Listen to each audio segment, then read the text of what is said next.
जय महाकाल। गुरु ब्रह्मा गुरु विष्णु गुरुरेव महेश्वर गुरु साक्षात परम ब्रह्म तस्मै श्री गुरवे नमः। जय मा तारा, जय मा कामाख्या। दर्शक बंधु, 2025 साल केमन जाबे এটা জানার ইচ্ছা আগ্রহ প্রত্যেকের মধ্যে আছে এবং আজকের আমাদের আলোচনার বিষয়টা 2025 সালের বিষয় নিয়েই। তবে 2025 সালে কিছু গ্রহের স্থানান্তর হওয়ার সম্ভাবনা বা তাদের সঞ্চার রয়েছে।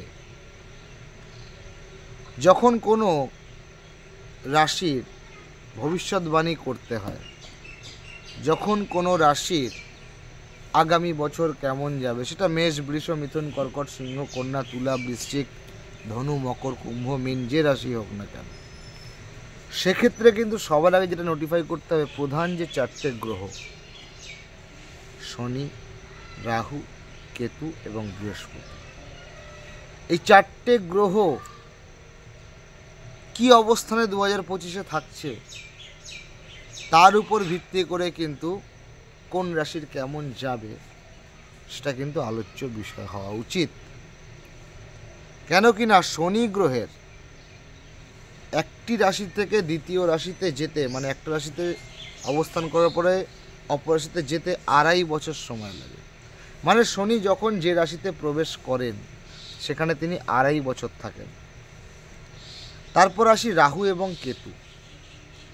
এরা হচ্ছে ড্র্যাগনের হেড এবং টেল। আপনারা যেটা অনেকেই জানেন, সেই সমুদ্র মন্থনের সময় রাহু যখন ছদ্মবেশে দেবতা সেজে অমৃত পান করেছিল এবং সেটা সূর্যদেব তার প্রখর রশ্মির দ্বারা তিনি সেটা বুঝতে পেরেছিলেন এবং বিষ্ণুকে অনুরোধ করেছিলেন রাহুকে শাস্তি দেওয়ার জন্য, এবং শ্রী বিষ্ণু তখন তার সুদর্শন চক্রের মাধ্যমে রাহুর যে মুণ্ডচ্ছেদ করে দিয়েছিলেন যাতে করে অমৃতটা দেহ অবধি না, এই ভেতর অবধি না পৌঁছায়। তাই যে ধরটা সেটা হয়ে গেল কেতু আর মাথাটা হয়ে গেল রাহু।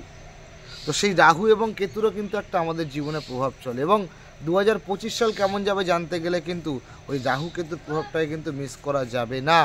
কারণ রাহু এক একটি রাশিতে 1.5 বছর করে অবস্থান করে এবং কেতু এক একটি রাশিতে কিন্তু 1.5 বছর করে অবস্থান করে। তাই রাহু এবং কেতু এরা কোন জায়গায় থাকছে 2025 সালে, কোন রাশির উপর থাকছে, সেটা আমাদের দেখতে হবে। আরেকটি বিষয় দেখতে হবে, সেটা কি দেবগুরু বৃহস্পতি। কেন কিনা দেবগুরু বৃহস্পতি এক একটি রাশির উপর কিন্তু 1 বছর করে থাকে। তাহলে আমি কি বোঝালাম দর্শক বন্ধু? শনি মহারাজ এক একটি রাশিতে 2.5 বছর থাকে, রাহু কেতু থাকে 1.5 বছর এবং বৃহস্পতি থাকে 1 বছর। এই 4টি প্রধান গ্রহের উপর কিন্তু নির্ভর করে আমাদের সারাটা বছর কেমন আমরা যাব বা কীভাবে কাটাবো।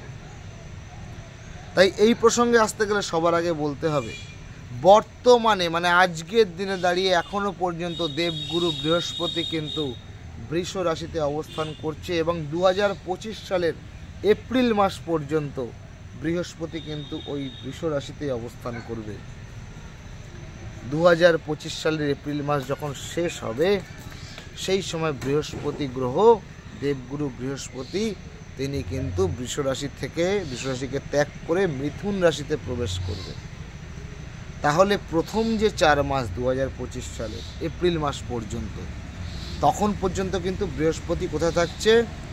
বৃষ রাশির ঘরেই থাকছে।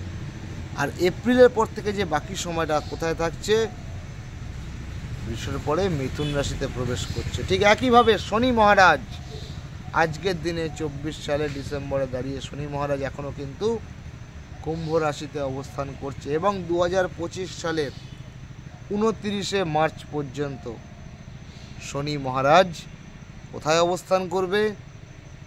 এই কুম্ভ রাশির ঘরেই।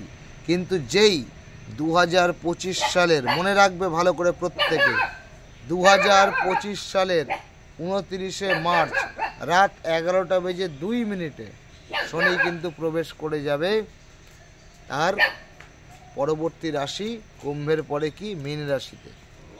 তো এই রাশিগুলোর কিন্তু প্রভাব, মানে এই গ্রহগুলোর প্রভাব কিন্তু আমাদের 2025 সালে পড়তে চলেছে। আর অবশেষে জেনে নিন, রাহু এবং কেতু শ্যাডো প্ল্যানেট, ছায়া গ্রহ, যাকে অ্যাস্ট্রোলজিতে আমরা জ্যোতিষশাস্ত্রে সনাতন জ্যোতিষে আমরা শ্যাডো প্ল্যানেট বলি, মানে ছায়া গ্রহ রাহু এবং কেতু, যার মাইথোলজিক্যাল স্টোরিটা আমি আপনাদেরকে বললাম, আপনারা আগেও জানতেন। তো এই রাহু এবং কেতু এরা কিন্তু 2025 সালের 18ই মে পর্যন্ত যেখানে এখন রয়েছে যে ঘরে, সেই রাশিতেই অবস্থান করবে। অর্থাৎ রাহু বর্তমানে মীন রাশিতে রয়েছে এবং 2025 সালে 18ই মে পর্যন্ত মীন রাশিতেই রাহু অবস্থান করবে। আর রাহু যেখানে থাকে তার ঠিক সমসপ্তমে অর্থাৎ 180 ডিগ্রির দূরত্বে কেতু অবস্থান করে। কেতু কিন্তু বর্তমানে কন্যা রাশিতে রয়েছে এবং 2025 সালের মে মাসের 18 তারিখ পর্যন্ত কেতু কিন্তু কন্যা রাশিতেই থাকবে। আর 2025 সালের 18ই মের পরে রাহুর সঞ্চার হয়ে রাহু মীন থেকে চলে আসবে কুম্ভে, আর কেতু যেটা আছে সেটা কন্যা রাশি ছেড়ে চলে যাবে সিংহ রাশিতে। তো এই একটা অবস্থান নিয়ে আমাদের গোটা 2025 সাল আমাদের পরিচালিত হবে এবং এই গ্রহের অবস্থানের জন্য 2025 সালে কোন মানুষের কেমন যাবে সেটা কিন্তু আমি আগামী ভিডিওতে আপনাদেরকে জানাবো। ততক্ষণ পর্যন্ত প্রত্যেকে ভালো থাকবেন, সুস্থ থাকবেন। নমস্কার, জয় মা তারা।